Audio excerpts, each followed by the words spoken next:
Alrighty, YouTube, just wanted to talk a little bit about the King's move today and some thoughts on that. The reason for my thoughts surfacing was I had an amazing session yesterday with big Marcus and Lachlan, which you guys saw. And after the video finished, we kept on pulling for a while longer. And as Lachlan got fatigued, it brought out some different shapes and it brought out some different balance points, and the King's move was an option at one point.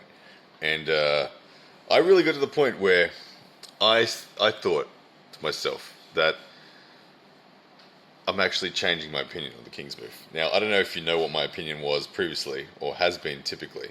I am a supporter of the King's move generally. I'm fine with it being a part of the sport. I don't want to ban the King's move or anything. I do like it when referees just call fouls when they should, rather than the old stand up. They call it an actual foul. But that aside, I'm happy with the King's move in the sport, keeping that in mind. But what I felt yesterday was that I actually think it's an inferior move. I actually don't think it is the right move to develop. It's certainly not a strength I want to work on. Engin Terzi calls it the desperation move. And that's really, really what it is. It is a desperation, last-ditch move. But I actually think that standing up, getting closer to your opponent, and simply bending your wrist, and making your cup deeper, is actually a more efficient defense than the King's move itself. About 6 months ago when I was at John Brasank's place, we were talking about the King's move, and we were talking about how globally there's kind of a shift at the moment towards the King's move. We're seeing more and more people looking to execute it. Obviously, people like Devin Larratt are pretty instrumental in that. A lot of people emulate Devin on the table when it comes to his style. And with Devin King's moving more and more, many people are following suit and believing that the King's move is the ultimate move. John had some very interesting words to say about that, and interestingly, Engin Terzi has a very similar approach. John said to me, there's more long-term growth, there's more long-term potential, you'll go further ahead if you focus on back pressure and wrist flexion as your base level style of arm wrestling. Back pressure, wrist flexion, and pronation.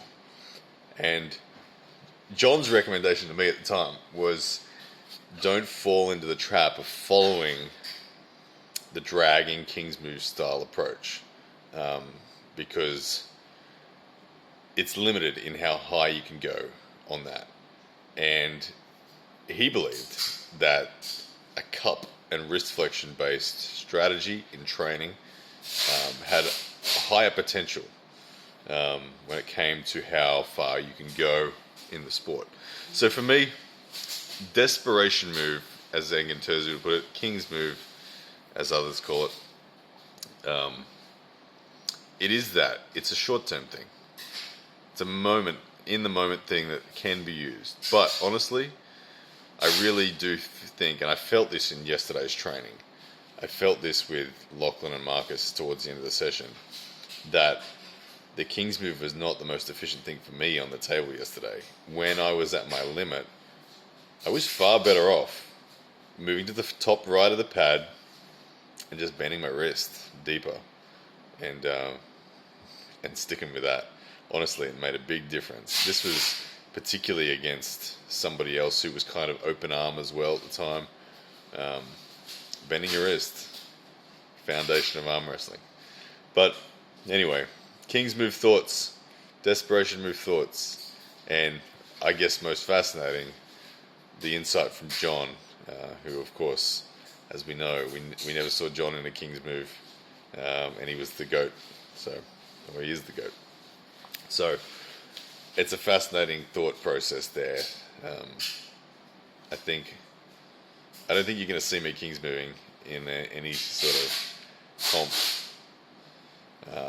Not for the foreseeable future anyway. I really feel like there's more value in standing up, cupping, rolling, hooking, whatever it might be, blocking, but not kings moving. Alright guys, see ya.